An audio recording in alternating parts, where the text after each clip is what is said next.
Let's talk about the day off. My first question is, when was the last time you had a few days off? Well, it's been a while.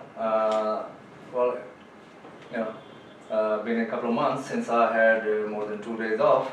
It passed partly because of the time of here we are in, the time that we cannot afford to take a day off. So yeah, but I will be looking forward to the days off in a couple of months. Okay. What do you usually do when you take a day off? Well, just to catch up on the sleep that I have had not the time to have. So, and secondly, then I usually visit my friends and family relatives. It's quite difficult to actually go to visit these people because of the kind of work schedule I'm usually in. So. Okay, do you usually spend your days off with parents or friends? Well, it depends. Definitely like to balance these things out. Usually I like to spend time with my parents, and definitely if I have more time, then I'd like to spend with my friends. So yeah. Okay, what would you do if you had a day off tomorrow? Well, there are a couple of things that I've been thinking about doing. One of them is to go watch a movie that just recently came out. I did not actually have the time to actually go watch a movie. It's been a few months, I would say. Yeah. So, and secondly, I would like to just take a day off and rest and catch up on the sleep. Okay, that's very fine. So here's a cue card, sir. It says, describe an occasion when you got incorrect information. When you got it, how you got it, how you found it was incorrect, and how you felt about it. There are 4 different questions for this. Okay. Well, there have been a number of occasions when I have received the incorrect information. Most recently was when I was boarding a train to my hometown. I was told on the ticket that the train would depart at 4:30 p.m. But when I got to the station, it was mentioned by the people over there that the train would depart at 6:30. That was kind of frustrating. This information, incorrect information, was relayed to me through online ticket. So there has been quite a discrepancy in the things on the ground and the online world. So this was quite frustrating. The only reason I was relatively more frustrated because I only found out about this when I reached the station, and then I had to spend more than a couple of hours over there, and that was kind of a waste of time. So it was definitely disappointing, and I was kind of angry at that moment. I would say it would be an understatement to suggest that I was fine with it, because the time is quite essential at the moment for me. I only had a couple of days off, and then that too I had to spend a few hours of the time at the railway station. Yeah, that is very fine.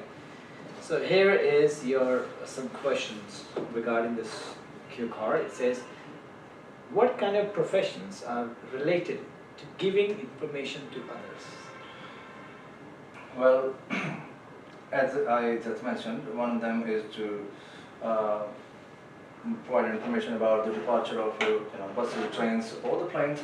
That's the one thing.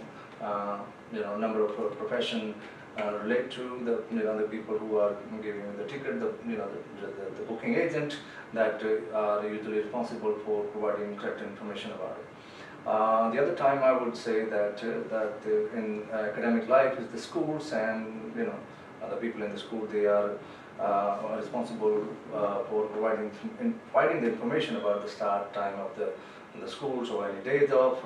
And if you want to talk about professional lives, it's the bosses which direct the junior employees to show up on particular day and at particular time. Very fine. So, what is the difference between giving information by phone and email? Well, the fundamental difference is is the quickness. I think giving information over the phone is much more quicker than by sending an email. Although it doesn't take much time to get the information through the email, but people usually do not read the email straight away. So I think it would make sense to provide information over the phone, and if the people do not attend the phone, then you can be certain that the information has not reached the destination. Very fine. How can people check whether a piece of news is correct or not? Well, it entirely depends on the source. If it does come from the reliable source, that you can be certain. And most reliable sources these days are, for example, meteorology, the Department of Meteorology, which actually give information about the weather. While you cannot actually entirely trust that information because not because they are inadequate or they are incompetent, but there might be a last-minute changes in the weather pattern. So definitely there are always questions about the information, but definitely the information that comes from reliable sources can be best trusted. Okay, that's pretty fine.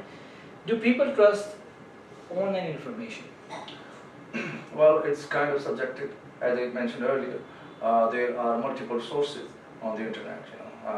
The thing that people normally trust comes from the reliable sources, such as a reputable website or I would say newspaper that are published online, because there is an editorial part which fact check the information. So normally people do not usually trust the articles which are published every day by common people, but there's no doubt that reliable sources definitely have more trust, a reputation of being more trustworthy. Okay, so this must be the end of your speaking test, sir. And this will end